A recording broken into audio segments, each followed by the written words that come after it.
Levítico capítulo 7 e 8. Estas são as instruções para a oferta pela culpa. É oferta santíssima. O animal sacrificado como oferta pela culpa será morto onde são mortos os animais para os holocaustos, e seu sangue será derramado em todos os lados do altar. Em seguida, o sacerdote oferecerá toda a gordura sobre o altar, incluindo a gordura da parte gorda da cauda, a gordura que envolve os órgãos internos, os 2 rins, a gordura ao redor deles perto dos lombos e o lóbulo do fígado. Ele removerá todas essas partes junto com os rins e queimará tudo no altar como oferta especial apresentada ao Senhor. É a oferta pela culpa. Qualquer homem da família dos sacerdotes poderá comer a carne, deverá comê-la num lugar sagrado, pois é santíssima. As mesmas instruções se aplicam tanto à oferta pela culpa como à oferta pelo pecado. Ambas pertencem ao sacerdote que as utiliza para fazer expiação. No caso dos holocaustos, o sacerdote poderá ficar com o couro do animal sacrificado. Toda oferta de cereal, assada no forno, preparada numa panela ou cozida numa assadeira, pertence ao sacerdote que a apresenta. Todas as outras ofertas de cereal, preparados com farinha seca ou farinha umedecida com azeite, deverão ser divididas em partes iguais entre todos os sacerdotes, os descendentes de Arão. Estas são as instruções sobre os diferentes tipos de oferta de paz que podem ser apresentados ao Senhor. Se alguém apresentar sua oferta de paz para expressar gratidão, o animal que normalmente é oferecido será acompanhado de bolos sem fermento misturados com azeite, pães finos sem fermento untados com azeite e bolos feitos de farinha da melhor qualidade misturada com azeite. Essa oferta de paz para expressar gratidão também será acompanhada de pães preparados com fermento. Um pão de cada tipo será apresentado como oferta para o Senhor. Os pães serão do sacerdote que derramar o sangue da oferta de paz no altar. A carne da oferta de paz para expressar gratidão será comida no mesmo dia em que for oferecida. Nada poderá ser guardado até a manhã seguinte. Se alguém apresentar uma oferta como cumprimento de um voto ou como oferta voluntária, a carne será comida no mesmo dia em que o sacrifício for oferecido, mas o que restar poderá ser comido no dia seguinte. A carne que restar até o 3º dia deverá ser totalmente queimada. Se alguma porção da carne da oferta de paz for comida no 3º dia, a pessoa que a trouxe não será aceita pelo Senhor e a oferta não terá valor. A essa altura, a carne estará contaminada e quem a comer será castigado por causa do seu pecado. A carne que tocar qualquer coisa cerimonialmente impura não poderá ser comida, deverá ser totalmente queimada, mas a carne do sacrifício poderá ser comida por quem estiver cerimonialmente puro. Se alguém estiver cerimonialmente impuro e comer a carne da oferta de paz apresentada ao Senhor, será eliminado do meio do povo. Se tocar em algo impuro, seja contaminação humana, de um animal impuro ou de qualquer outra coisa impura e detestável, e depois comer a carne de uma oferta de paz apresentada ao Senhor, será eliminado do meio do povo. Então o Senhor disse a Moisés: Dê as seguintes instruções ao povo de Israel. Jamais comam gordura, seja de boi, carneiro ou cabrito. A gordura de um animal encontrado morto ou despedaçado por animais selvagens jamais deverá ser comida, embora possa ser usada para outros fins. Quem comer a gordura de um animal apresentado como oferta especial para o Senhor será eliminado do meio do povo. Onde quer que morarem, jamais consumam sangue de qualquer ave ou animal. Quem consumir sangue será eliminado do meio do povo. O Senhor disse a Moisés: Dê as seguintes instruções ao povo de Israel. Quando apresentarem uma oferta de paz ao Senhor, levem uma parte dela como oferta para o Senhor. Apresentem-na com suas próprias mãos como oferta especial para o Senhor. Levem a gordura do animal junto com o peito e movam o peito para o alto como oferta especial para o Senhor. Em seguida, o sacerdote queimará a gordura no altar, mas o peito será de Arão e seus descendentes. Entreguem como oferta ao sacerdote a coxa direita da oferta de paz. A coxa direita será sempre a porção entregue ao sacerdote que apresentar o sangue e a gordura da oferta de paz. Pois reservei para os sacerdotes o peito da oferta especial e a coxa direita da oferta sagrada. Arão e seus descendentes têm o direito permanente de participar das ofertas de paz que os israelitas apresentarem. Essa é sua porção por direito, das ofertas especiais apresentadas ao Senhor, reservada para Arão e seus descendentes, desde o dia em que eles foram separados para servir ao Senhor como sacerdotes. No dia em que foram ungidos, o Senhor ordenou que os israelitas entregassem essas partes aos sacerdotes como sua porção permanente de geração em geração. Estas são as instruções para o holocausto, a oferta de cereal, a oferta pelo pecado e a oferta pela culpa, e também para a oferta de consagração e a oferta de paz. O Senhor deu essas instruções a Moisés no Monte Sinai, quando ordenou que os israelitas apresentassem suas ofertas ao Senhor no deserto do Sinai. Então o Senhor disse a Moisés: Traga Arão e seus filhos as roupas sagradas, o óleo da unção, o novilho para oferta pelo pecado, os 2 carneiros e os cestos de pães sem fermento. Reúna toda a comunidade à entrada da tenda do encontro. Moisés seguiu as instruções do Senhor e toda a comunidade se reuniu à entrada da tenda do encontro. É isto que o Senhor ordenou que façamos, anunciou Moisés. Em seguida, apresentou Arão e seus filhos e os lavou com água.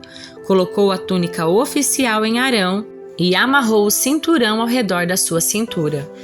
Vestiu-o com um manto sobre o qual colocou o colete sacerdotal que prendeu firmemente com o cinturão decorativo. Colocou em Arão o peitoral e dentro dele o urim e o tumim. Pôs à cabeça de Arão o turbante e na parte da frente do turbante prendeu a tiara sagrada, o emblema de santidade conforme o Senhor havia ordenado. Depois Moisés pegou o óleo da unção e ungiu o tabernáculo e tudo que nele havia a fim de consagrá-los. Aspergiu o altar com óleo 7 vezes para ungí-lo, bem como todos os utensílios, a bacia e seu suporte para também consagrá-los. Derramou um pouco do óleo sobre a cabeça de Arão para ungí-lo e consagrá-lo.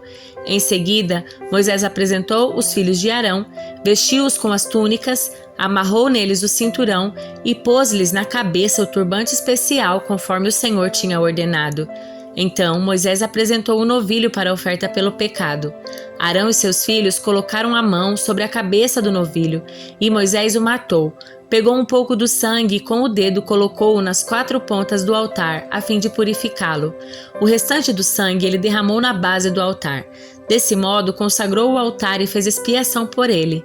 Depois, pegou toda a gordura que envolvia os órgãos internos, o lóbulo do fígado, os 2 rins e a gordura ao redor deles e os queimou no altar.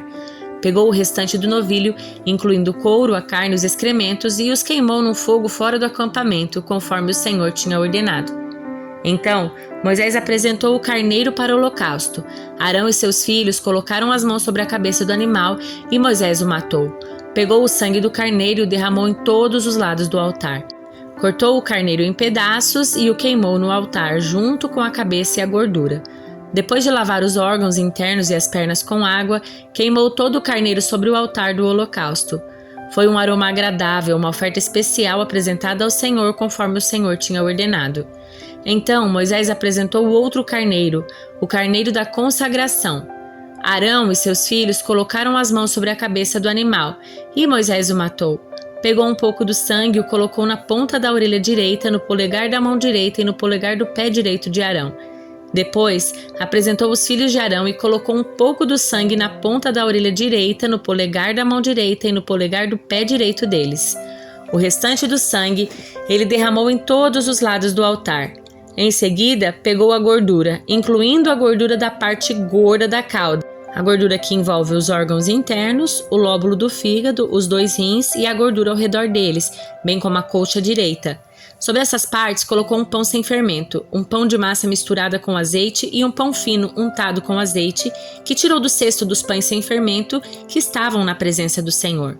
Colocou tudo nas mãos de Arão e seus filhos e moveu os alimentos para o alto como oferta especial para o Senhor. Pegou as ofertas de volta das mãos deles e as queimou no altar sobre o holocausto. Esta foi a oferta de consagração. Foi um aroma agradável, uma oferta especial apresentada ao Senhor. Moisés pegou o peito e o moveu para o alto como oferta especial para o Senhor. Era a porção de Moisés do carneiro da consagração, conforme o Senhor tinha ordenado. Então Moisés pegou um pouco do óleo da unção, um pouco do sangue que estava sobre o altar, e aspergiu sobre Arão e suas roupas e sobre os filhos e suas roupas. Desse modo consagrou Arão e seus filhos e suas roupas. Por fim, Moisés disse a Arão e a seus filhos: Cozinhem o restante da carne das ofertas à entrada da tenda do encontro e comam-na ali, junto com os pães que estão no cesto de ofertas, para a consagração, conforme ordenei quando disse: Arão e seus filhos os comerão. Queimem qualquer carne ou pão que sobrar. Não saiam da entrada da tenda do encontro por 7 dias, pois só então estará concluída a cerimônia de consagração. Tudo o que fizemos hoje foi ordenado pelo Senhor, a fim de fazer expiação por vocês. Agora permaneçam à entrada da tenda do encontro dia e noite por 7 dias e cumpram todas as exigências que o Senhor fez. Se não o fizerem, morrerão, pois foi isso que o Senhor me ordenou. Arão e seus filhos fizeram tudo o que o Senhor tinha ordenado por meio de Moisés. Salmo de número 25. Salmo de Davi. Ó Senhor, a Ti entrego minha vida, confio em Ti, meu Deus. Não permitas que eu seja envergonhado, nem que meus inimigos se alegrem com minha derrota. Quem confia em Ti jamais será envergonhado, mas os que buscam enganar o próximo serão envergonhados. Mostra-me o caminho certo, Senhor. Ensina-me por onde eu devo andar. Guia-me pela Tua verdade e ensina-me, pois és o Deus que me salva. Em Ti ponho minha esperança todo dia. Lembra-te, Senhor, da Tua compaixão e do Teu amor que tens mostrado desde os tempos antigos. Não te lembres dos pecados e da rebeldia da minha juventude. Lembra-te de mim segundo o Teu amor, pois és misericordioso, Senhor. O Senhor é bom e justo, mostra o caminho correto aos que se desviam. Guia os humildes na justiça e lhes ensina seu caminho. O Senhor conduz com amor e fidelidade a todos que cumprem sua aliança e obedecem seus preceitos. Por causa do Teu nome, ó Senhor, perdoa meus pecados, que são muitos. Quem são os que temem o Senhor? Ele lhes mostrará o caminho que devem escolher. Viverão em prosperidade e seus filhos herdarão a terra. O Senhor é amigo dos que o temem. Ele lhes ensina sua aliança. Meus olhos estão sempre voltados para o Senhor, pois Ele livra meus pés das armadilhas. Volta-te para mim e tem misericórdia, pois estou sozinho e aflito. Meus problemas só aumentam. Livra-me de toda a minha angústia, atenta-te para minha dor e para meu sofrimento. Perdoa todos os meus pecados. Vê quantos inimigos tenho e a crueldade com que me odeiam. Protege a minha vida e livra-me. Não permitas que eu seja envergonhado, pois em Ti me refugio. Que a integridade e a retidão me guardem, pois em Ti ponho minha esperança. Ó Deus, resgata Israel de todas as suas angústias. Evangelho de Lucas, capítulo 5. Estando Jesus à beira do lago de Genezaré, grandes multidões se apertavam em volta dele para ouvir as palavras de Deus. Ele notou que junto à praia havia 2 barcos vazios deixados por pescadores que lavavam suas redes. Entrou num dos barcos e pediu a Simão, seu dono, que o afastasse um pouco da praia. Então sentou-se no barco e dali ensinou as multidões. Quando terminou de falar, disse a Simão: Agora vá para onde é mais fundo e lancem as redes para pescar. Simão respondeu: Mestre, trabalhamos duro a noite toda, não pegamos nada. Mas por ser o Senhor quem nos pede, eu vou lançar as redes novamente. Dessa vez, as redes ficaram tão cheias de peixes que começaram a se rasgar.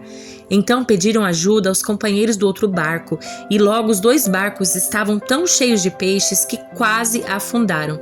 Quando Simão Pedro se deu conta do que havia acontecido, caiu de joelhos diante de Jesus e disse: Por favor, Senhor, afaste-se de mim, porque sou um homem pecador. Pois ele e seus companheiros ficaram espantados com a quantidade de peixes que haviam pescado, assim como seus sócios, Tiago e João, filhos de Zebedeu. Jesus respondeu a Simão: Não tenha medo, de agora em diante você será pescador de gente. E assim que chegaram à praia, deixaram tudo e seguiram Jesus. Num povoado, Jesus encontrou um homem coberto de lepra. Quando o homem viu Jesus, prostrou-se com o rosto em terra e suplicou para ser curado, dizendo: Se o Senhor quiser, pode me curar e me deixar limpo. Jesus estendeu a mão e o tocou. Eu quero, respondeu. Seja curado e fique limpo. No mesmo instante, a lepra desapareceu. Então Jesus o instruiu a não contar a ninguém o que havia acontecido. Vá e apresente-se ao sacerdote para que ele o examine, ordenou. Leve a oferta que a lei de Moisés exige pela sua purificação. Isso servirá como testemunho. Mas as notícias a seu respeito se espalhavam ainda mais e grandes multidões vinham para ouvi-lo e para serem curadas das suas enfermidades. Ele, porém, se retirava para lugares isolados a fim de orar.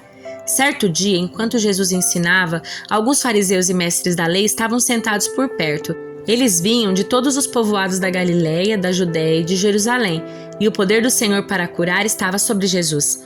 Alguns homens vieram carregando um paralítico numa maca, tentaram levá-lo para dentro da casa até Jesus, mas não conseguiram por causa da multidão. Então subiram ao topo da casa e removeram uma parte do teto. Em seguida, baixaram o paralítico na maca até ao meio da multidão, bem na frente dele. Ao ver a fé que eles tinham, Jesus disse ao paralítico: Homem, seus pecados estão perdoados. Mas os fariseus e mestres da lei pensavam: quem ele pensa que é? Isso é blasfêmia. Somente Deus pode perdoar pecados. Jesus, sabendo o que pensavam, perguntou: por que vocês questionam essas coisas em seu coração? O que é mais fácil dizer: seus pecados estão perdoados, ou levante-se e ande? Mas eu lhes mostrarei que o Filho do Homem tem autoridade na terra para perdoar pecados. Então disse ao paralítico: levante-se, pegue sua maca e vá para casa. De imediato, à vista de todos, o homem se levantou, pegou a maca e foi para casa louvando a Deus. Todos ficaram muito admirados e, cheios de temor, louvavam a Deus exclamando: hoje vimos coisas maravilhosas. Depois disso, Jesus saiu da cidade e viu um cobrador de impostos chamado Levi sentado no local onde se coletavam impostos. Siga-me, Jesus disse-lhe. E Levi se levantou, deixou tudo e o seguiu. Mais tarde, Levi ofereceu um banquete em sua casa em honra de Jesus. Muitos cobradores de impostos e outros convidados comeram com eles, mas os fariseus e mestres da lei se queixavam aos discípulos: por que vocês comem e bebem com cobradores de impostos e pecadores? Jesus lhes respondeu: as pessoas saudáveis não precisam de médico, mas sim os doentes. Não vim para chamar os justos, mas sim os pecadores para se arrependerem. Algumas pessoas disseram a Jesus: os discípulos de João Batista jejuam e oram com frequência, e os discípulos dos fariseus também. Por que os seus vivem comendo e bebendo? Jesus respondeu: por acaso os convidados de um casamento jejuam enquanto festejam com o noivo? Um dia, porém, o noivo lhes será tirado, e então jejuarão. Jesus também lhes apresentou a seguinte ilustração: ninguém rasgaria um pedaço de tecido de roupa nova para remendar uma roupa velha. Se o fizesse, estragaria a roupa nova e o remendo não se ajustaria à roupa velha. Ninguém colocaria vinho novo em velhos recipientes de couro. Os recipientes velhos se arrebentariam, deixando vazar o vinho e estragando o recipiente. Vinho novo deve ser guardado em recipientes novos. Ninguém que bebe o vinho velho escolhe beber o vinho novo, pois diz: o vinho velho é melhor.